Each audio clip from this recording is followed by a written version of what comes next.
De alguna forma, yo creo que todos tenemos la misma sensación, que todo esto es muy interesante, muy necesario, pero cómo hacer que también sea relevante en escala. Digamos que todas estas reflexiones que infiltren, lleguen y rápido y de una manera significativa a todo lo que construimos, todo lo que planificamos, todo lo que ordenamos y todo lo que gestionamos. En este sentido, yo creo que muchos de vosotros habéis trabajado y habéis luchado y habéis, lo habéis intentado con las diferentes administraciones. También desde la universidad, digamos, desde la práctica, desde la propia administración, que sabemos que aquí hay una trayectoria, digamos, o un vuelco importante que se ha dado al IBABI en los últimos años, o desde sociedad orgánica y cíclica también, desde, digamos, un asesoramiento y un intento de cambiar cosas. Nosotros, por ejemplo, como estudio de diseño, hemos colaborado varias veces con sociedad orgánica y sabemos que, que la experiencia ha sido de intentar conseguir, digamos, soluciones que racionalizarían el consumo, que lo podrían reducir, etcétera, etcétera, y que siempre es muy, muy difícil. Me gustaría que comentarais un poco de esta relación con la administración y si es importante que pase este cambio en la administración pública o podemos confiar en otras instancias, los privados, o si veis, como yo lo veo, que la administración pública tiene una responsabilidad muy importante de ser ejemplar y instaurar este tipo de sistemas y planteamientos. ¿Quién quiere?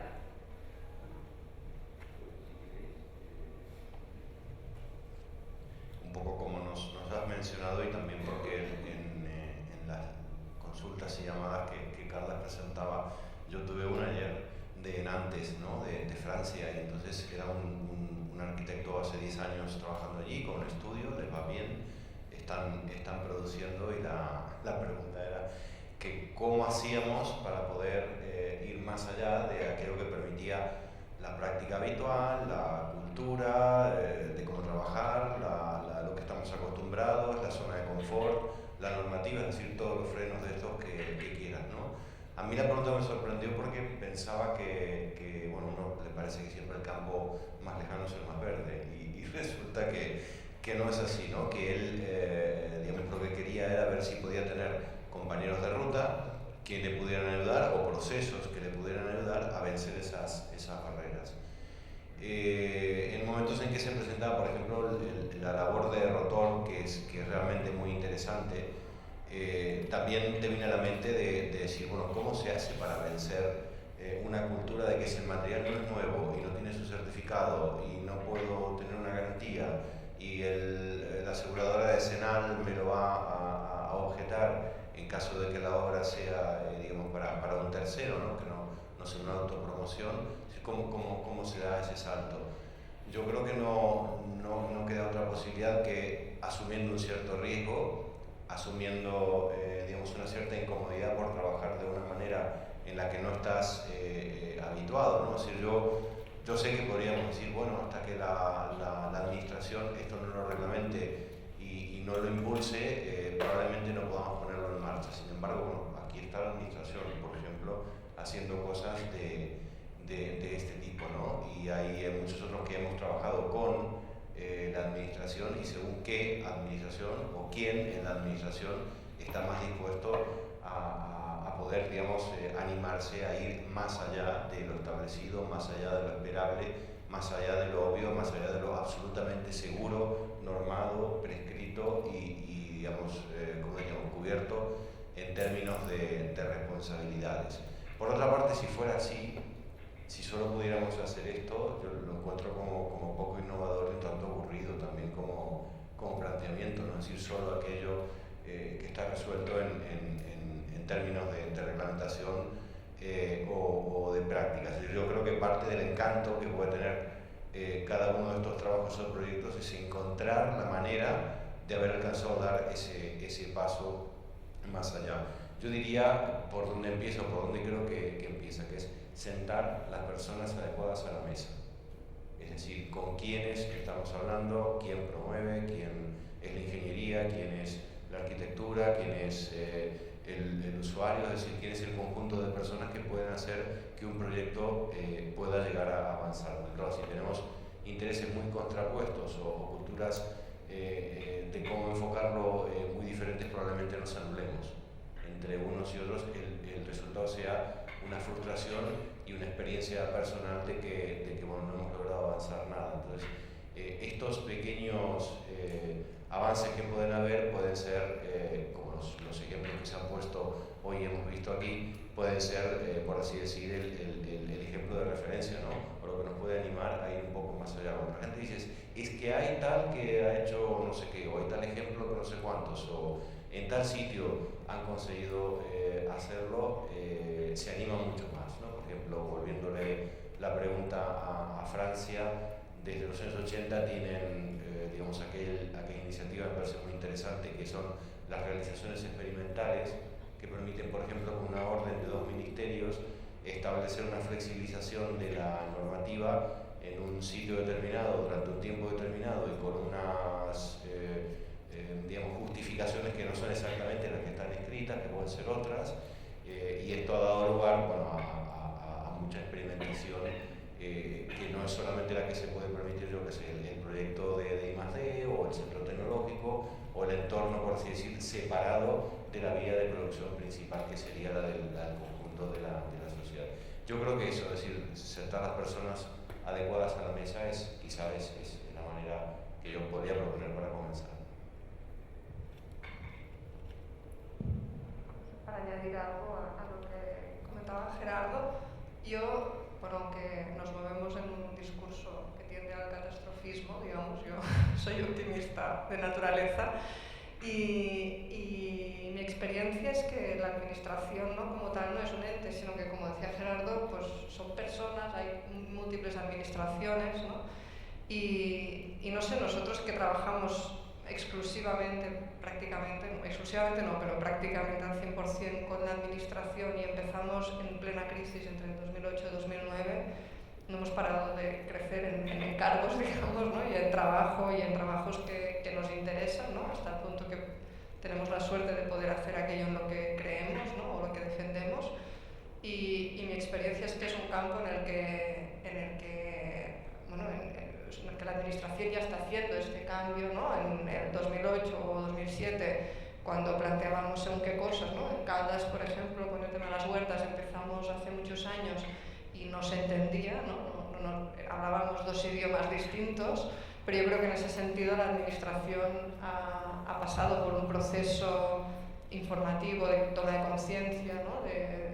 Pues porque la sociedad también hay en general una toma de conciencia en los últimos 10 años brutal, ¿no? que hace que cada vez más pues, nos encontramos, no sé, ahora estamos con un encargo en el que la administración, lo que nos dijo en la primera reunión es: somos buenísimos en un muy mal modelo que no funciona y necesitamos que nos ayudéis a cambiarlo, ¿no? Entonces, sí que es cierto que tenemos proyectos en los que básicamente picamos piedra, ¿no?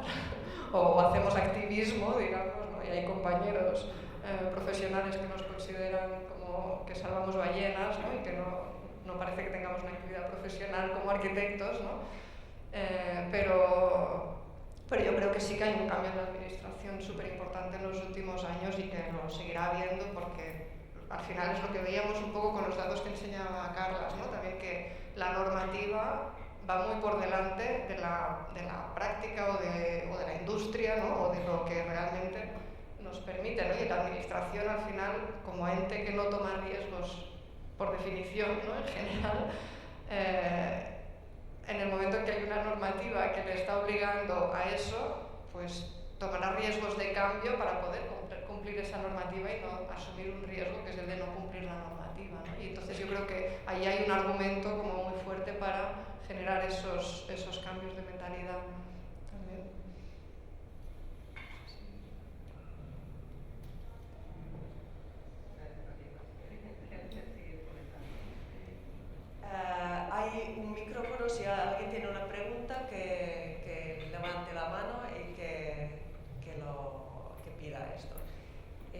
Sí, yo también, simplemente para que la gente tenga tiempo de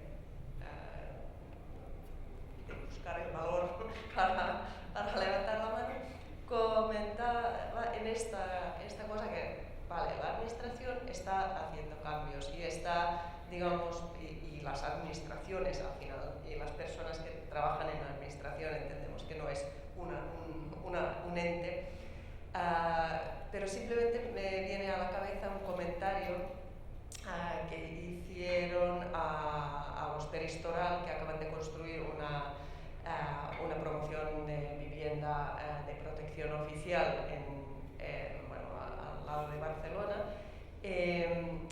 que de alguna forma tienen mucho miedo que pase algo. O sea, que esta promoción, que es innovativa porque es una promoción de vivienda pública, hecho en madera, que si en este edificio tiene un problema de una avería de tuberías o algún problema de agua, algún problema del mantenimiento de la madera, que esto afecta, o sea, esta idea del precedente bueno que todos podemos utilizar, y estamos todos encantados que Peristoral haya podido hacer esta promoción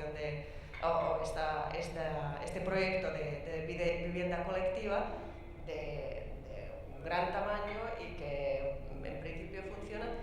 El riesgo que no funciona también es muy, muy grave, porque entonces das, digamos, gasolina al discurso contrario, que es que que esto no se ha probado suficiente. Ves que ahí también pasó aquello. De momento no ha pasado nada y esperemos que sea así.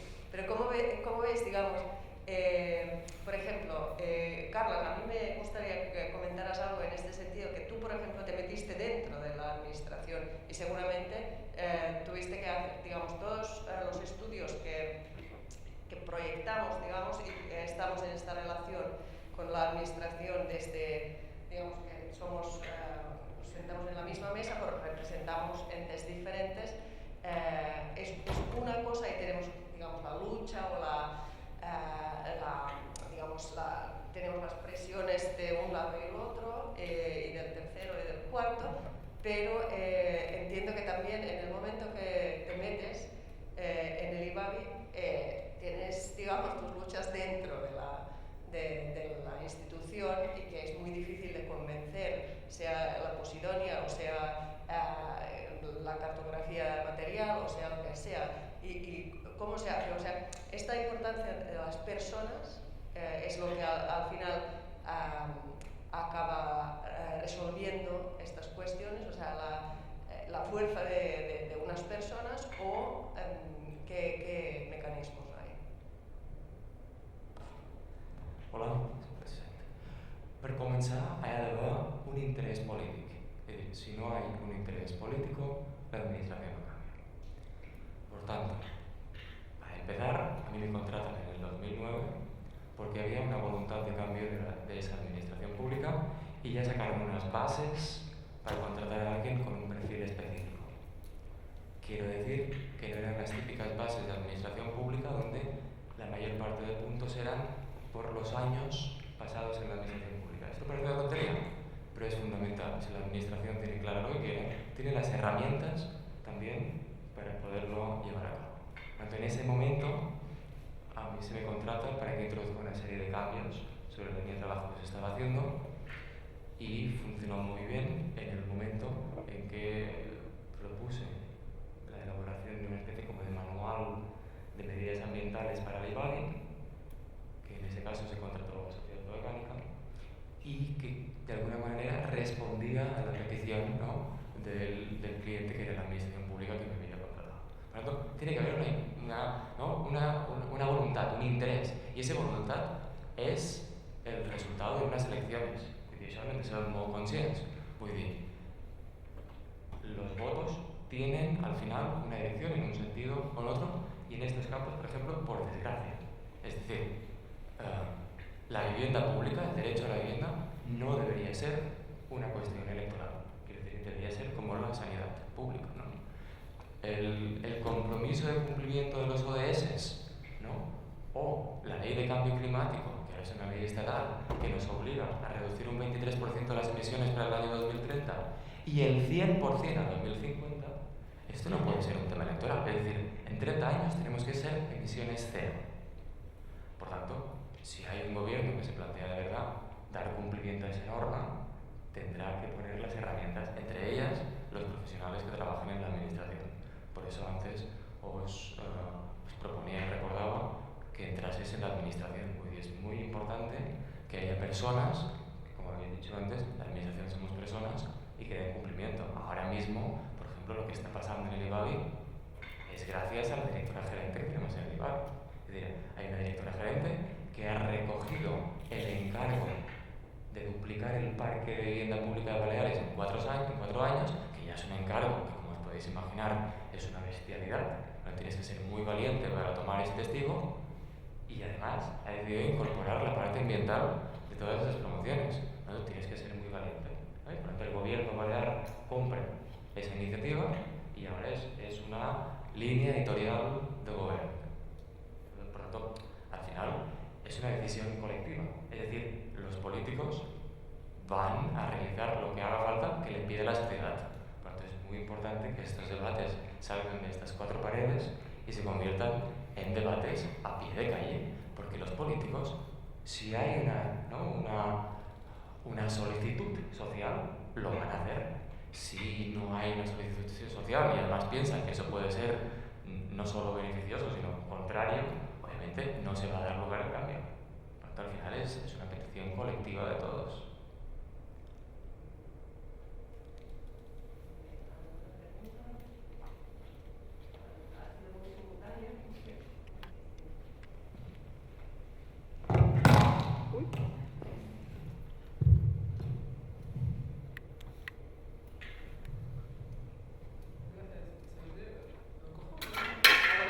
Quería preguntaros sobre cómo veis la educación respecto a estos temas también, porque yo creo que es una magnífica cuestión el tema de asociarnos y meternos dentro de la administración, pero también si no hay como una educación sobre arquitectura, sostenibilidad, etcétera, nada termina de cambiar realmente, ¿no? A nivel universitario, por supuesto, pero también antes, ¿no?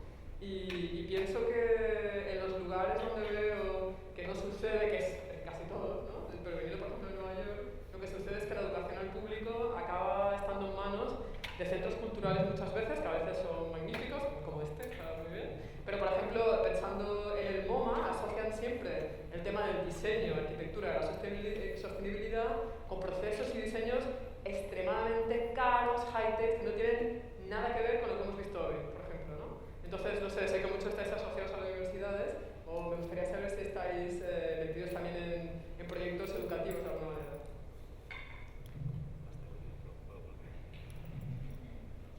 En ese sentido, yo creo que es un poco fijarse cómo funciona, ¿no?, la vida, digamos, la vida misma, que a veces las cosas son como más absurdas de lo que parece y construimos unas narrativas, ¿no?, sobre los arquitectos como muy elaboradas sobre cómo pasan las cosas. Y, por ejemplo, en el caso que he enseñado en Australia, ¿no?, en el caso donde estoy ahora en Aarhus, pues son cosas tan sencillas como, pues eso, hay un interés político en que igual que vender una imagen, hay que invertir en sostenibilidad. Entonces entra un montón de dinero en la escuela, ¿no? Vamos a hacer proyectos con los estudiantes, proyectos de investigación, pero tienen que tratar sobre esto. Igual la persona que ha decidido eso no tiene ningún tipo de implicación ética ni se lo cree. El director que lo recibe tampoco, ¿no? Y igual el profesor, que no lo sé, pero que al final, pues bueno, te llegan estos fondos, ¿no? Y esto hace que sucedan cosas que llegan, ¿no?, pues a los estudiantes. Bueno, el caso, por ejemplo, del primer proyecto de investigación en Sydney, es como muy fascinante ver cómo funcionan las cosas por dentro, porque entonces puedes como casi describir por qué en un país se construye de una manera y en un país se construye por otra. No son como grandes narrativas, sino es porque ese día en esa reunión fue ese o fue el otro, ¿no? Y ese que estaba en esa reunión pues le interesaba para una cuestión egoísta de carrera que ese edificio fuese de madera, y el tío de al lado que no podía ver era del lobby del hormigón de esa empresa y estaban a muerte, y al final, pues porque en esa reunión estaba este y no estaba el otro, ganó el de madera, y por eso ese edificio se hizo de madera. Entonces este edificio de madera fue, ¿no?, como la bomba en ese país, y entonces hubo más, y, ¿no? O sea que ese tipo que solo se puede entender si lo has visto y se explica cómo pasó. Creo que son cosas como que a veces los arquitectos nos perdemos, ¿no? En discursos un poco más teóricos o más que está bien, pero ¿no? O yo sé, cuando dice la de Saint-Tropez, pues claro, porque al final hay edificios, los edificios en Francia se hacen mayoritariamente en hormigón y no en aluminio, pues porque también en un momento determinado una batalla, ¿no? Entre empresas ganó el hormigón y por ahí tiró la cosa. Y entonces el hormigón empezó a pagar dinero a los partidos políticos, o sea que a veces ese tipo de cosas de cómo funcionan las dinámicas reales de una sociedad a gran escala, creo que está bien como, bueno, eso que decíais vosotros antes, sentarse en la mesa, ¿no? Sé que los arquitectos también estemos ahí, porque si no estás en esa reunión, cuando se decide si es madera o hormigón, pues no tienes nada que decir, ¿no?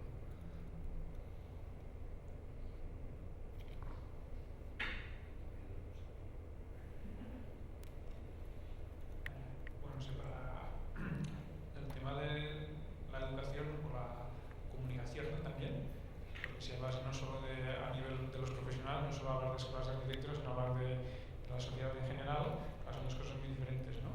Ya de entrada, yo creo que las escuelas de arquitectura sí que está cambiando, pero ha cambiado más rápido el panorama real que el interior de la escuela, porque a la que llegas a una escuela pues hay un planning de estudios y unos funcionarios que tienen su silla allí, que bueno, pues tienen su silla y explican lo que saben, ¿no?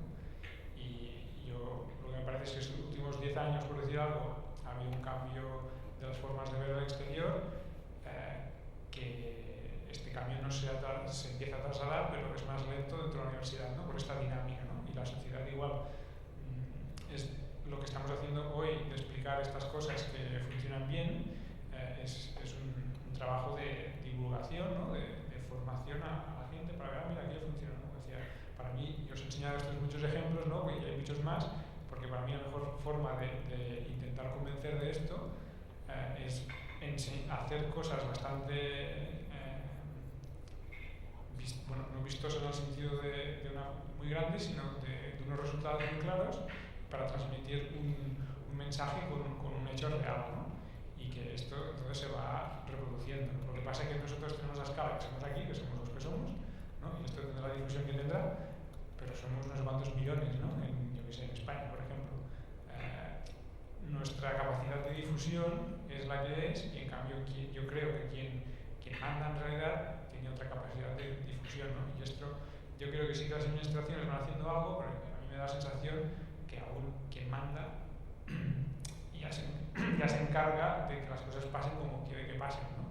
Y las gráficas del principio de los consumos a nivel español de energía, ¿no? de petróleo y de gas, pues no sé, por mucho que ahora hagamos 3.000 viviendas que consuman cero, sobre los otros no sé cuántos millones que quedan, pues es como con un orden de magnitud muy pequeño, ¿no? Y a mí me da la sensación que al final la sociedad, como si hablamos de sociedad, pues hay unos patrones que alguien se encarga un poco de marcarlos, ¿no? Y que el 90% siga haciendo, ¿no? Y que si hay un 10% que hacen cosas diferentes, como que les da un poco igual, que somos nosotros, ¿no?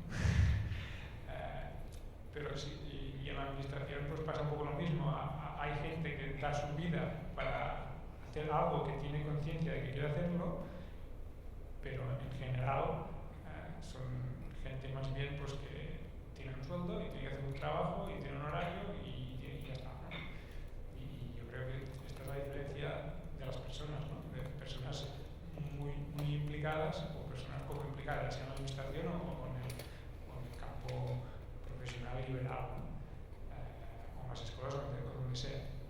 O sea, yo creo que ya estamos explicando opciones, ¿no? Estamos explicando que hay otras opciones, otras realidades son posibles, pero es un poco como una carta de un restaurante, ¿no? Al final, si resulta que estamos viendo que parece que hay que, por decirlo algo, es una metáfora, porque hay que comer vegetariano, pero toda la carta tienes carne, pescado y no sé qué, al final eliges lo que quieres y si no hay una conciencia general de que una cosa es mejor que la otra, si tienes inputs que no van todos por allí, pues aquello seguirás siendo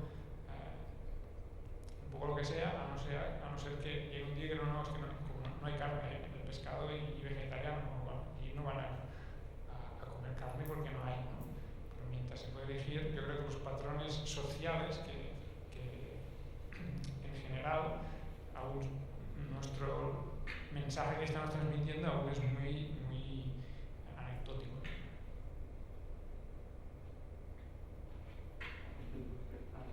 Esto, aunque me puedo repetir con lo que ha dicho Pep, insistiré, se necesitan ejemplos demostrativos, si quieren ver la línea. Es decir, es que lo que estamos enfrentando es a un cambio de modelo social, un cambio de modelo. No es que vayas a cambiar la manera, ¿no? en cómo comemos, es un cambio de modelo de producción, hasta el punto de que alguien que es nada hippie como Bill Gates lo valora en que se tienen que invertir 20.000 millones de dólares anuales de aquí al 2050 solo en Estados Unidos para cambiar ese modelo de producción. ¿De acuerdo? Son 20.000 millones de R&D, de Research, ¿no? and Development. Por lo tanto, estamos en un camino, ¿no? de cambio de paradigma que se necesitan ejemplos que demuestren que es posible. Porque el problema en todo esto es que no existen esos ejemplos, ¿no? Se tienen que ir desarrollando. Tú hablas muy bien, arquitectura sostenible. Después, hace 10 años tenías el problema de que arquitectura sostenible había 4 ejemplos desperdigados de gente que, como dice Beth, se dejaba la vida, pero que no eran representativos, ¿no? Por lo tanto, habrá que ir desarrollando esos ejemplos donde se testee que es posible y una vez demuestras que es posible, como por ejemplo en el proyecto de 80 viviendas de Peristoral, los edificios que hace Pep, que hace David, todos esos son ejemplos que sirven para decir, ok, este nuevo modelo de producción es viable y a partir de ahí se puede desplegar el reglamento que establece el marco legal. No, pero tú necesitas unos prototipos. Yo creo que es más esta condición de que cuando hables de otro modelo tengas una imagen precisa de en qué consiste el otro modelo. Porque si no, no hay nada que educar en las escuelas. En las escuelas yo creo que se está haciendo un trabajo fantástico. Tuvimos la obra de Formentera que hicimos hace unos años abierta a los niños de la escuela y los niños de 5 años ya sabían reciclar. En la oficina en la que trabajo hay gente que no sabe reciclar. Me explico. En cambio, los niños de 5 años sí que lo saben. Por lo tanto, hay un cambio, ¿no? Con Greta Thunberg hubo un cambio en los chavales que ha hecho que haya un voto de los verdes en el Parlamento Europeo, que ha dado lugar a todo el fondo, ¿no? del Fondo Verde. Es eso, el cambio está. Necesitamos ejemplos demostrativos. Que permiten la adaptación, ¿no? Claro, y esos ejemplos tienen que llegar a todas las capas de la sociedad. Sí, yo añadiría respecto a lo que decía Carlas, que ni los niños ni las personas nos educamos por lo que nos dicen o por lo que nos enseñan, ¿no? Los niños se educan por el ejemplo que ven en sus padres, en los referentes adultos o de niños y niñas mayores que tienen a su alcance, ¿no? en su entorno, igual que los animales que aprenden por imitación, ¿no? Y todos aprendemos por imitación y lo que necesitamos son nuestros ejemplos, ¿no? Y que en algunas cosas los niños son ejemplos para nosotros también, ¿no? Y en ese sentido, no sé, yo personalmente, mi experiencia académica, digamos, que tengo la suerte de estar en una escuela en la que se lleva años dando ejemplo en ese sentido, aunque también ha habido un cambio. Cuando yo hice mi proyecto final de carrera, construía un proyecto, ¿no? Planteaba un tema de rehabilitación con tierra y con madera, y en cada corrección con los profesores me decían, ¿y por qué no lo haces con hormigón? ¿no? Son las preguntas que nos enseñaba antes Carlas. Pues esto ahora es impensable en la escuela donde estudié y donde enseño, ¿no? En la que básicamente creo que hace años que no veo ningún proyecto de obra nueva o que se plantee building as usual, digamos, ¿no? Y yo creo que en eso hay una esperanza también, ¿no? Sigo con mi optimismo de que estamos en un proceso de cambio, ¿no? Y yo he visto desde los años que llevo enseñando, al principio, cuando les hablaba como las cosas que he planteado hoy, se quedaban en cara de shock, ¿no? Todos, y creo que ahí también tenemos una responsabilidad los que enseñamos o los que acompañamos en el aprendizaje, en no solo concienciar y dar información, sino también en dar las herramientas para transformar el modelo, ¿no? Porque si no es desempoderador, y yo creo que eso es un elemento clave, digamos, en el mundo de la enseñanza, pero creo que también ha habido un cambio brutal, ¿no? Los alumnos que me llegan ahora con 19 años, en primaria o en el instituto, han calculado su huella ecológica, tienen saben reciclar mucho mejor que cualquiera de nosotros, ¿no? Mi hijo con 4 años, el año pasado, me decía que no quería usar el coche no sé qué día porque teníamos que salvar el planeta, ¿no? O sea, hay una generalización a veces obsesiva también, creo, ¿no? Porque también está bien dejarlos ser niños, ¿no? Pero creo que enseñamos o se aprende mucho más con el modelo que damos o con el ejemplo que no con adoctrinar, digamos, o enseñar o concienciar, digamos, ¿no? Yo quería, recogiendo el guante porque, digamos, desde la función docente, ¿no? Me lo planteo muchas veces, qué es lo que estamos haciendo y si es suficiente. Yo diría dos cosas, o por lo menos dos preocupaciones que me gustaría compartir. Una es la de la batalla de los títulos y los contenidos. Es decir, cuando uno analiza planes de estudio o digamos lo que hace una determinada escuela o un colegio profesional que también en muchos casos en los títulos es raro, digamos, si uno hiciera una búsqueda del término como palabra que no aparezca: medio ambiente, sostenible, eficiente, energía, materiales, reciclaje. Es decir, son palabras que están incorporadas, pero ¿qué es lo que realmente está, por así decirlo, en el banco de pruebas y hasta dónde realmente eso representa un cambio de paradigma en el sentido de bueno, los 180 grados que necesitamos para realmente hacer ese rumbo distinto, ¿no? hacia todo lo que hemos estado comentando hasta ahora? Entonces, una primera idea sería esa, ¿no? Es decir, títulos o contenidos. Yo creo que en los títulos rápidamente nos ponemos de acuerdo y que, como alguna vez le escuché decir a Dani Calatayud, digamos, la dificultad viene en la letra pequeña, ¿no? O sea, cuando vamos al grano fino de realmente qué vamos a hacer, cómo se demuestra eso que vamos a hacer, cómo se contrasta con la realidad y si efectivamente se está dando ese paso o no. Y la segunda idea que me parecía importante es que una cosa es saber y otra cosa es estar motivado. Y yo, digamos, no sé, igual porque me voy gastando, digamos, como docente, cada vez creo más en intentar hacer cosas por la motivación y menos por el desarrollo técnico, ¿no? Porque quizá al principio, no sé, me parecía que era lo que más se necesitaba. Yo creo que ahora es eso, entre la sensibilidad que uno pueda tener, es decir, hacer de eso que me están diciendo algo personal, hacer de eso que me están explicando en términos, como diríamos, formales, algo emocional. Eso es lo que me va a poner a mí, digamos, a mí, a todos, quiero decir, a cada uno, en proximidad con lo que se está haciendo, ¿no? O sea, yo creo que es eso, la parte motivacional y emocional. No sé hasta qué punto está desarrollada, yo considero que no mucho. Para mí ese es el motor, creo que es el motor. Y del tema anterior, diría que de la administración y el temor bueno, ¿por qué construimos con un material o con un sistema que no tiene, no sé, no tiene DIT o no tiene DITE o no tiene garantías o no tiene, no sé, no está incluido en no sé, en el documento de seguridad estructural del código técnico, ¿no? Y tenemos miedo de hacer esto, ¿no? Es decir, o la administración o alguien tiene miedo de hacer esto. ¿Y por qué no tenemos miedo de seguir en la misma, digamos, orden de cosas que nos ha traído hasta el punto en el que estamos, ¿no? No digo ya no cumplir el punto que dice que esto debe ser un edificio de consumo prácticamente nulo y que se define técnicamente de según qué manera, ¿no? Lo digo directamente bueno, con el convencimiento y firmando que el cambio climático se debe, por ejemplo, a todo lo que hemos hecho hasta ahora, en la forma que lo hemos hecho, utilizando los recursos tal como los hemos utilizado, esto no nos da miedo. Entonces es más seguro y más afirmable como rebatiendo, digamos, que alguien quiere innovar, seguir en lo mismo que nos ha traído hasta aquí. Si yo creo que eso debería ser de un miedo, digamos, de espanto, ¿no? Decir, claro, si no podemos seguir en el mismo camino. Eso es lo que es aterrador.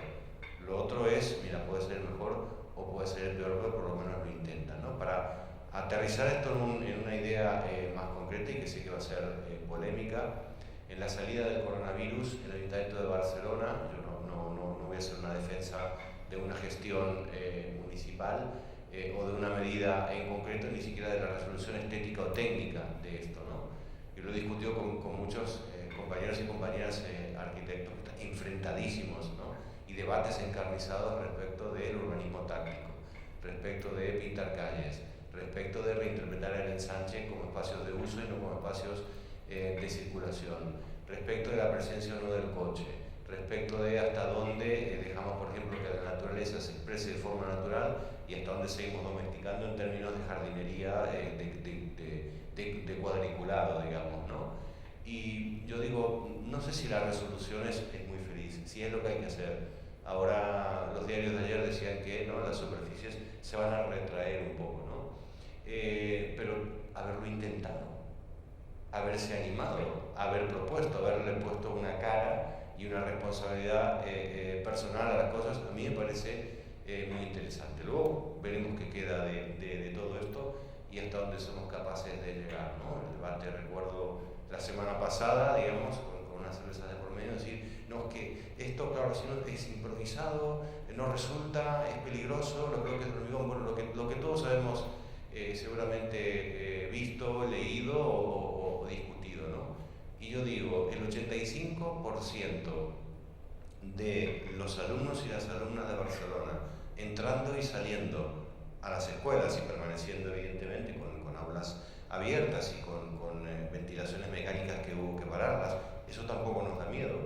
Un RITE entero dedicado a hacer edificios cargados de instalaciones que debían funcionar con instalaciones y no, oiga, pandemia, mascarilla y a la puerta del CAP. ¿Por qué? Bueno, porque el edificio, por más que acaba de salir de la última jornada del Código Técnico, es inseguro.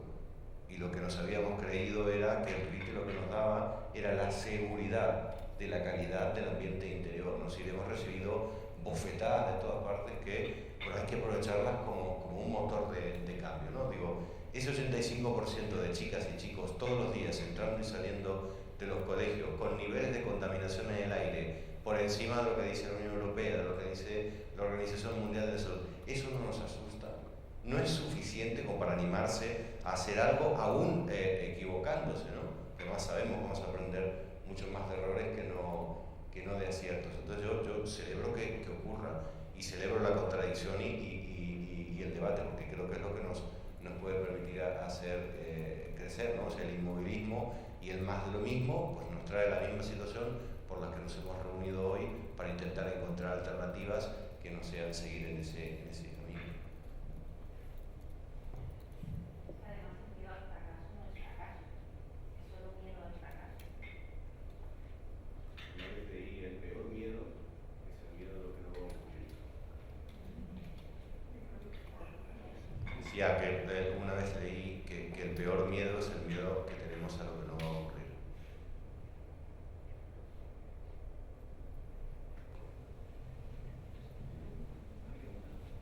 Sí, bueno, la pregunta que quería hacer yo era respecto a la pregunta anterior en el contexto político, administrativo, ciudadano y el voto, pero que ha quedado bastante bien resuelta con la respuesta que habéis dado a la otra pregunta. Y es que una de las frases que me ha venido a la cabeza también es que los ciudadanos, las ciudades que quieren los ciudadanos, no son ciudades éticas, que es de Richard Sennett. ¿Vale? Entonces, ¿cómo podemos...? Es parte del problema también. O sea, dejamos que la gente vote, pero igual no va a votar esto que nosotros queremos. ¿Vale? ¿Cómo solucionamos esto? Ya digo, he quedado parcialmente respuesto con el alcalde.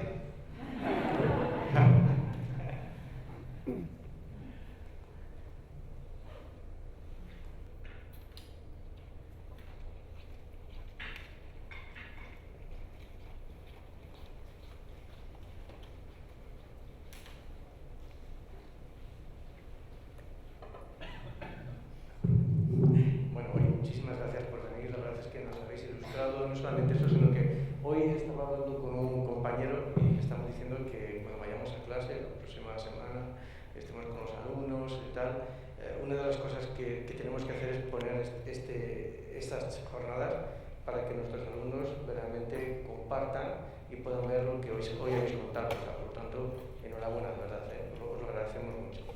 Yo quería recoger una cosa que ha dicho Gerardo, que decía sobre quiénes son las personas que tienen que estar sentadas. Claro, estamos hablando de la administración, pero si nosotros recogemos los datos de construcción que existen en España, aproximadamente el 98% es promoción privada. La administración solamente hace una parte, y esa parte lo que puede hacer es ejemplificar, ¿no? Es decir, puede ejemplificar, pero puede que lleguemos tarde, porque evidentemente prácticamente el 20% del Producto Interior Bruto de este país es el sector inmobiliario. Entonces, claro, ahora mismo un poco lo que tenemos son esos territorios resistentes en los cuales nos movemos, en los cuales decimos que es posible hacer otra, ya no estoy hablando de otra arquitectura, sino una nueva forma de vivir, porque al final de cuentas va una ideología detrás, ¿no? Pero claro, de lo que se trata es más que de convertirlo a lo mejor en territorios resistentes, intentar dar el cambio para convertirlo en territorios infiltrantes, ¿no? Y esos territorios infiltrantes, cuando tú decías, ¿quién se tiene que sentar? Pues a lo mejor los que se tendrían que sentar son esos CEOs de esas empresas, esos, digamos, digamos, empresas inmobiliarias que de alguna manera mueven, ¿no? Están moviendo ese alto porcentaje de la construcción en España, pero no hablarles con el idioma que estamos hablando hoy. Yo tenía un profesor que me decía que a cada cual hay que hablarle en el idioma que entiende, pero siempre manteniendo la filosofía de tu proyecto. Entre nosotros podemos hablar de lo que estamos hablando porque lo entendemos. Probablemente si hablamos con un sociólogo hablaríamos de otra manera, igual que hablamos con los niños de una manera distinta a la que hablamos con los adultos, y probablemente a ellos les tendríamos que hablar de otra manera. Si no hacemos ese esfuerzo y solamente lo quedamos en el campo única y exclusivamente administrativo, ¿no?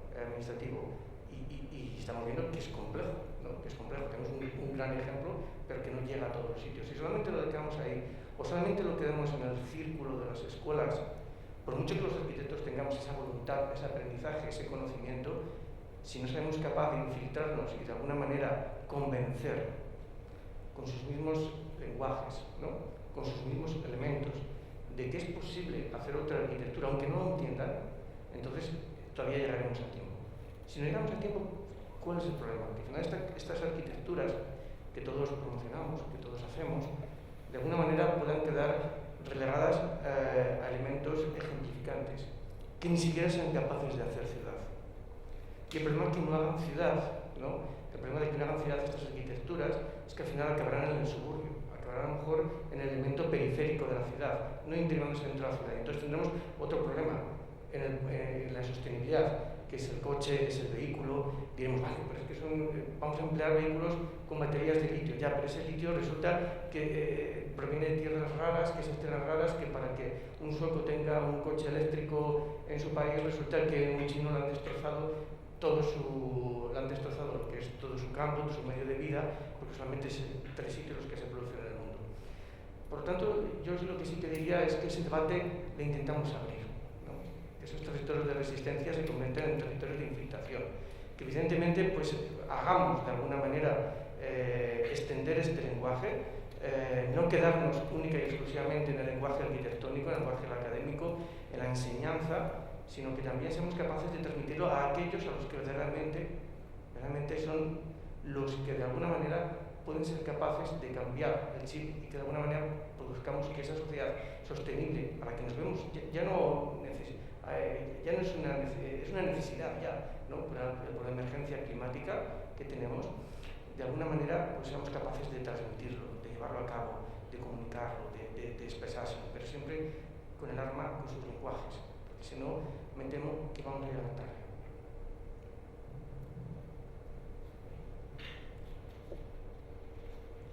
Sí, yo añado un poco más en esta línea. Con los números gordos, si la pregunta que nos ponemos es, vale, queremos, como decía tu hijo, ¿no? Salvar el mundo, ¿no? Si realmente entendemos que el mundo está en peligro ¿de qué, no? Está en peligro, si entendemos que está en peligro porque hay demasiada contaminación, pues vamos a ver, por eso, ¿qué consume, ¿no? Hemos visto en las gráficas que el mayor nivel de consumo energético y de contaminación es el uso de material fósil, y lo más que usamos hoy en España, el año pasado, es el transporte con camión. O sea, incluso en los números el transporte por avión era como el 10% del total.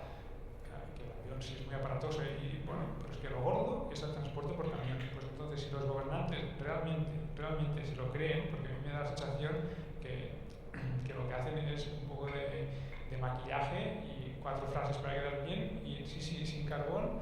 A ver, los que estamos aquí, ¿qué día estamos todos jubilados? ¿El 2050? Sí, pues el 2050, que ya nos habremos jubilado todos nosotros, ¿no? Pues pues aquel día que sean emisiones cero, ya se apañarán los siguientes, ¿no? ¿Por qué no se involucran dentro de 4 años o 5 años? ¿Por qué no se ponen deberes a su agenda, no la agenda del siguiente, ¿no? A mí la sensación que me da es esta, yo enseñar proyectos que estamos haciendo que ya son de lo que piden al año 50, pues ¿por qué no lo pides el año 30? ¿No? ¿Por qué te esperas al 50, ¿no?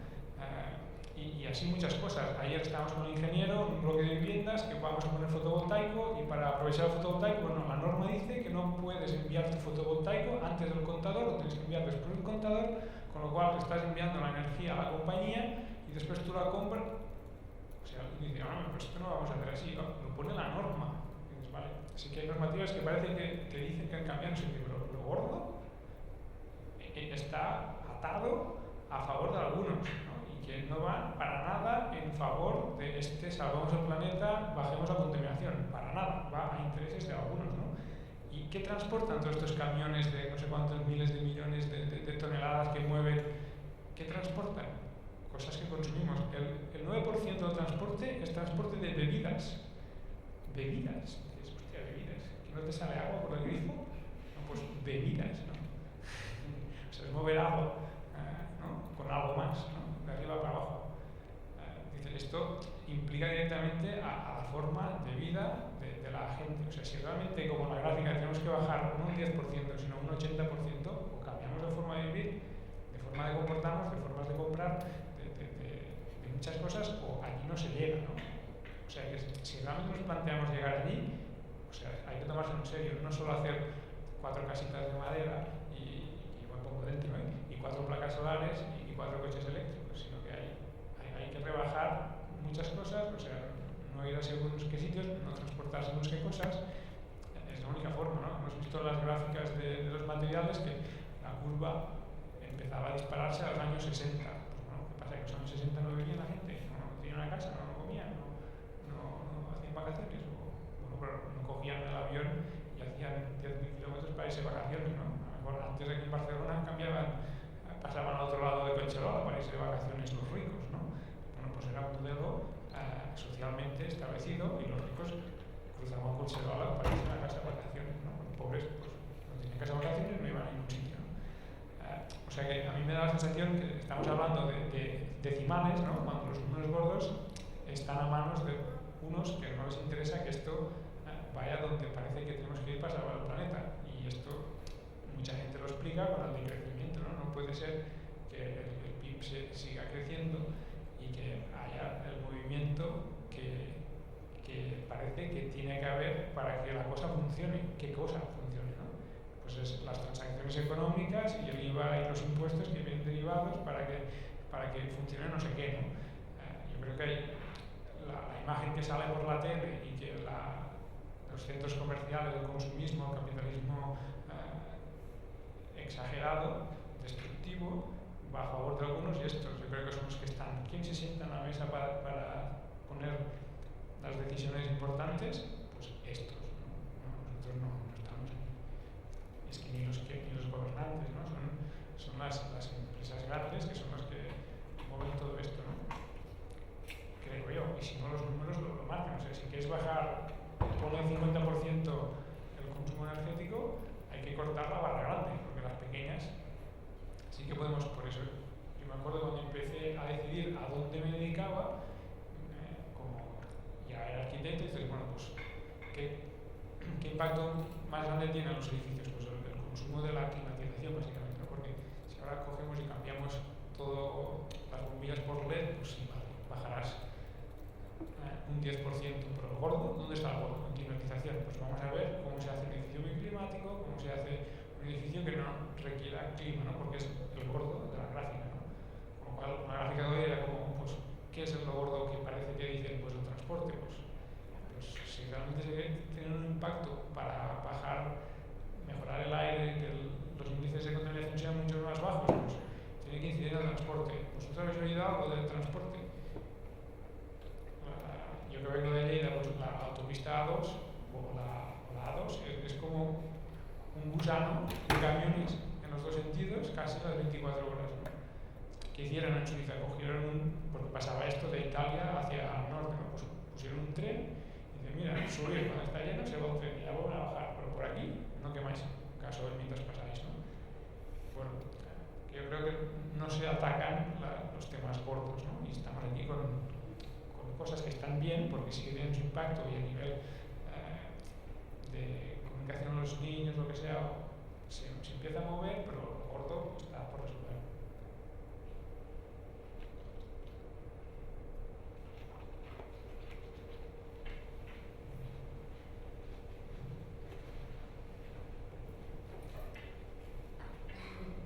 Hola, buenas. Muchas gracias por la presentación. Quería preguntaros, porque me ha interesado mucho el momento que me comentabais, necesitamos ejemplos construidos, que sigan estos principios y que realmente pues testeen todo este tipo de procedimientos, ¿no? Este uso de materiales, sistemas constructivos, etc. Pero es verdad que desde un estudio de arquitectura que hemos intentado muchas veces proponer este tipo de, pues no solo de proyectos, sino de uso de materiales y sistemas, hemos recibido mucha reacción negativa por parte de los clientes.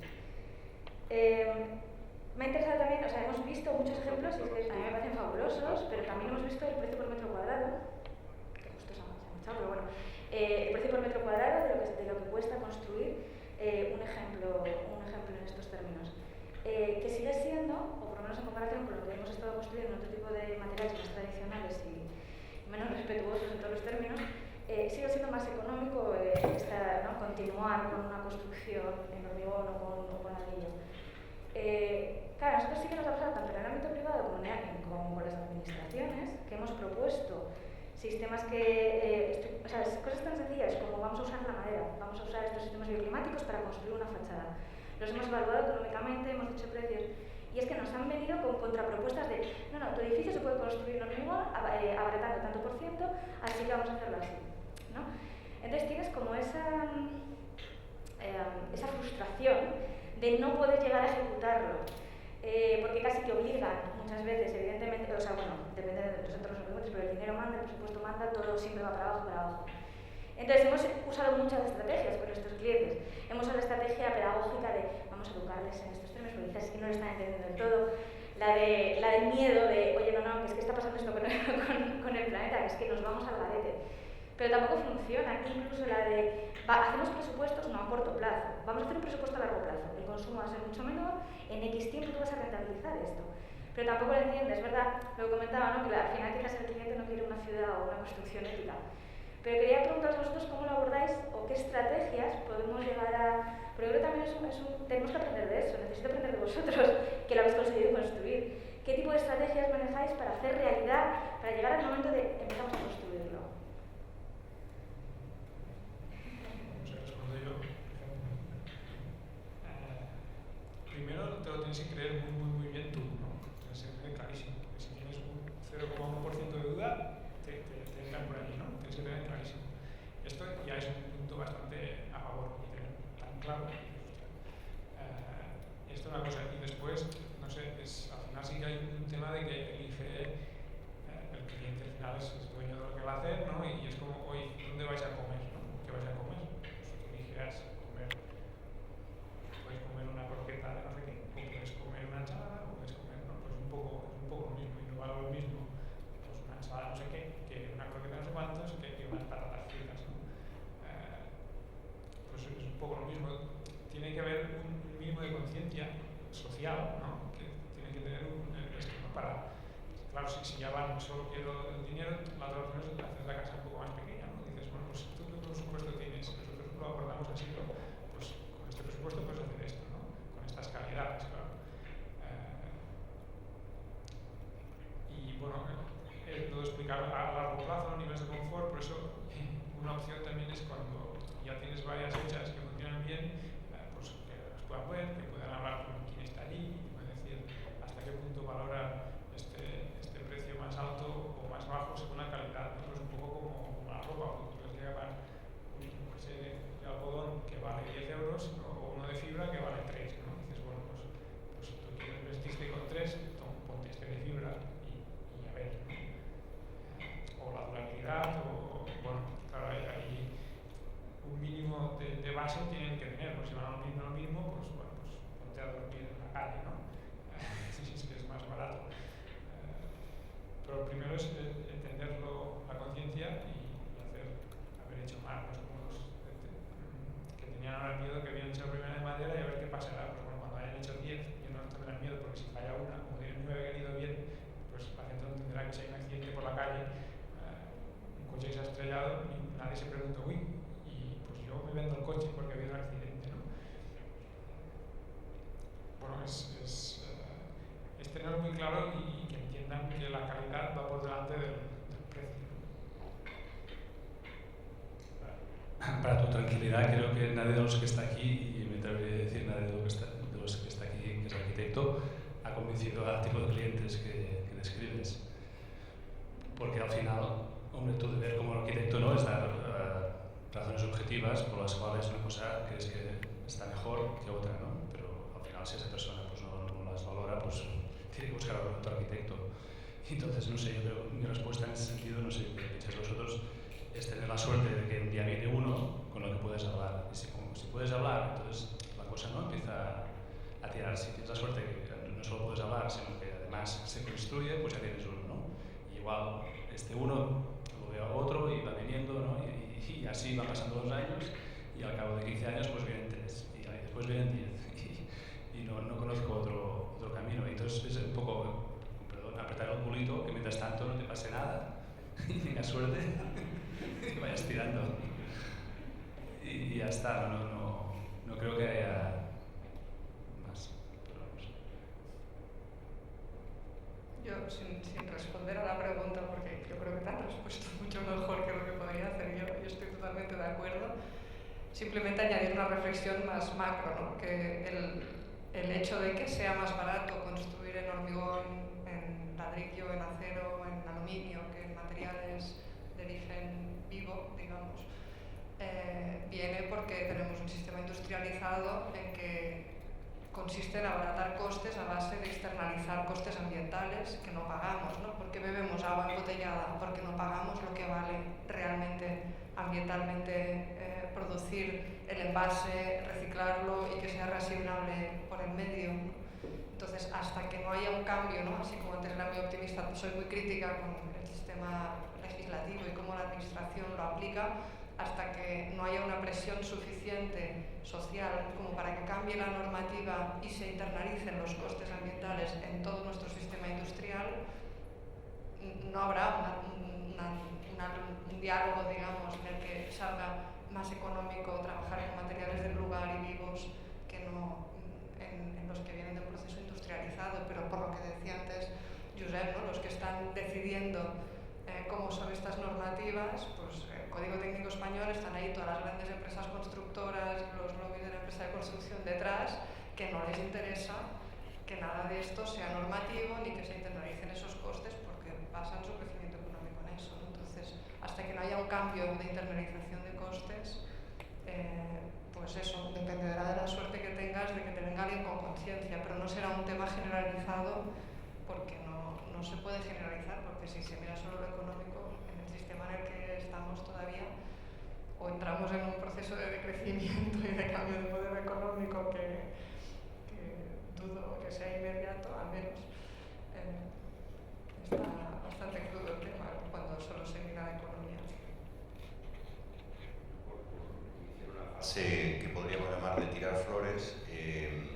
Aquí el señor de al lado, si te toca hacer una promoción con él, cuando descargues el pliego dirá que hay que no sobrepasar en el volumen de materiales y en el cálculo del carbono de esos materiales una referencia que son alrededor de 600 kilos por metro cuadrado. Entonces, claro, eso también es algo de lo que nos podemos coger, quiero decir, y todos los demás tienen que esperar a que esté escrito o a que sea un requisito. Bueno, pues mira, podemos tomar esa referencia o podemos tomar la de, le falta muy poquito para salir a la luz, la del, bueno, lo que va a ser la herramienta de referencia Levels europea, que mide cantidad de kilos de materiales, y esos kilos de materiales tienen que ver con los impactos que tienen asociados, por ejemplo el del carbono, pero muchos otros más. Eso se supone, si todo digamos, actúa de la manera, las administraciones actúan de la manera prevista, empezaría por ser la referencia de la compra verde. La Generalitat de Cataluña, por ejemplo, lo está estudiando y está haciendo algunas pruebas, ¿no? Entonces, Yo compro, y cuando compro papel, o compro madera, o compro tinta, o compro lo que sea que compre como administración pública, tengo unos requisitos. Entre esos requisitos hay unos que son de calidad ambiental, y está previsto que esta herramienta Levels sea la manera de evaluar hasta qué punto entra o no entra, digamos, con un proceso de medición en unos criterios.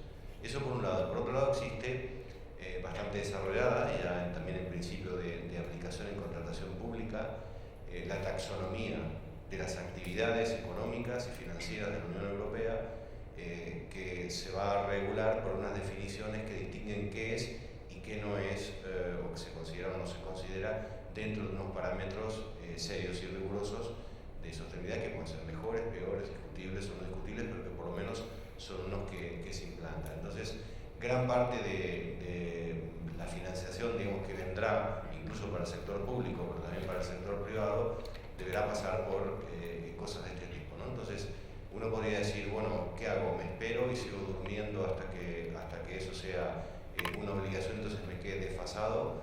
¿O comienzo a entender que voy a tener que responder, crea o no crea, esté motivado o no esté motivado, sepa o no sepa, digamos, tendré que responder a unas exigencias que están ahí, que están a las puertas, es decir, ya se están comenzando a aplicar según en qué proyecto, ¿no? Entonces, también pienso que eso a lo mejor puede ayudar, es decir, nos estamos quedando desfasados, estamos haciendo o continuando con sistemas constructivos, con maneras de proyectar, con instalaciones que no van a ser admitidas dentro de poco, si vamos a estar como arquitectos, como promotores, como fabricantes de materiales descatalogados dentro de poco, con la ayuda de sistemas con una cierta presencia a nivel continental como estos que comentaba, ¿no?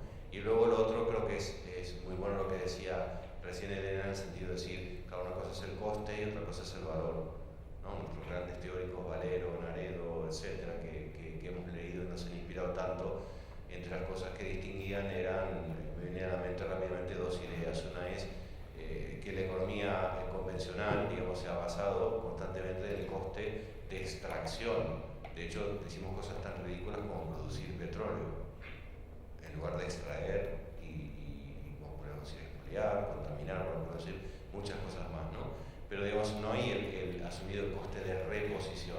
¿Sí? ¿Cuánto costaría el combustible que decía Josep, que queman en los camiones, si hubiera que reponerlo en términos energéticos? Si esa energía dispersada en forma de calor y de contaminación, que nunca más podrá volver a tener utilidad, y que por tanto es el agotamiento de un recurso y de unas capacidades para las generaciones presentes, futuras, decía Brundtland, presentes ya es ahora, ¿cuánto costaría? Evidentemente sería imposible, inviable poderlo mantener como sistema. Esto está bien, que habrá gente que dirá, bueno, vale, pero ¿cuál es el coste de obra, no? Porque todo lo que me estás explicando, esta sensación creo que la hemos tenido muchas veces, muchas personas que trabajamos en esto, ¿no? Ya has terminado de hablar, vale, pues ahora vamos a hablar del precio de obra, ¿no? Muy bien la disquisición académica o de reflexión. Bueno, creo que es importante decirlo, y decirlo, y decirlo, y decirlo, e insistir. Te vas a quedar descatalogado dentro de poco, porque ya los pocos mecanismos que se implantan te dejan fuera de una gran parte de lo que va a ser el mercado dentro de no mucho tiempo. Y otra que me ha venido a la mente también de estos autores magníficos es la regla del notario.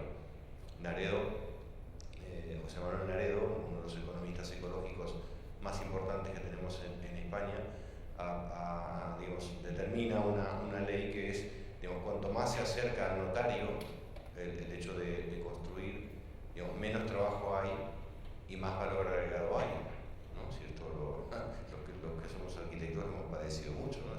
Pero me parece que si yo he puesto tanto firmo, ¿no? Si asumiendo el riesgo y pongo todo mi trabajo, no sé qué, y mi horario es el otro, si no quiero ofender a nadie, si hay algún notario o notaria en la sala, ¿no?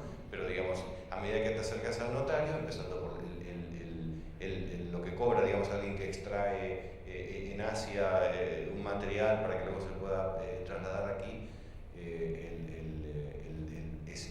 aumenta, digamos, en la lejanía del notario el impacto ambiental y disminuye, evidentemente, la rentabilidad o la justicia de la retribución, ¿no? Bueno, una anécdota que me parecía interesante. Son pequeñas maneras que uno puede tener de decir que son muy ilustrativas, a lo mejor alguna sí.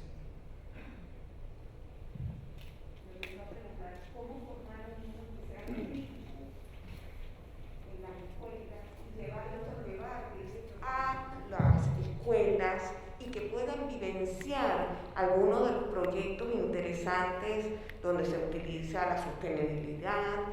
¿Qué hacer? Porque muchas veces repetimos patrones de manera robótica, como robot, y no formamos niños críticos a nivel de escuela. Una pregunta a mí, digo por no monopolizar en general. ¿No? Sí, En general, solo una respuesta muy en una frase, ¿no? Había un graffiti en una carretera de cual decía cerrar la tele y encender el cerebro, ¿no? Apagar la tele y encender el cerebro. Pues al final yo creo que es la sociedad en sí que ya le interesa que la gente justamente no sea crítico, ¿no? Ya no que no sepa, sino que no sea crítico. Puede saber muchas cosas, pero si no es crítico no genera problemas, ¿no? Al momento que es crítico genera problemas, y esto no interesa. O sea, yo en esto sí que seré un poco pesimista, pero yo creo que los que se sientan en la mesa, esta famosa que se ha comentado, ya les interesa que pase lo que pase, sobre todo que la gente, justamente esto, no sea crítico, ¿no? Con lo cual, es pesimista la respuesta, ¿no? Es los que mandan no les interesa que la gente sea crítico. Mirar el plan escolar o las escuelas ya directamente, ¿no? Hay unos no sé qué, tienen que saber esto. Y sí, no nos enseñan a pensar y ser críticos, ¿no? Porque podrían hacer cualquier cosa de temario, y esto es lo que interesa, ¿no? A cada uno, pero bueno, cada uno que haga lo que pueda, ¿no? Es el interés individual contra el interés ya del señor feudal, ¿no? Con lo cual, aquí cada uno se tiene que buscar la vida.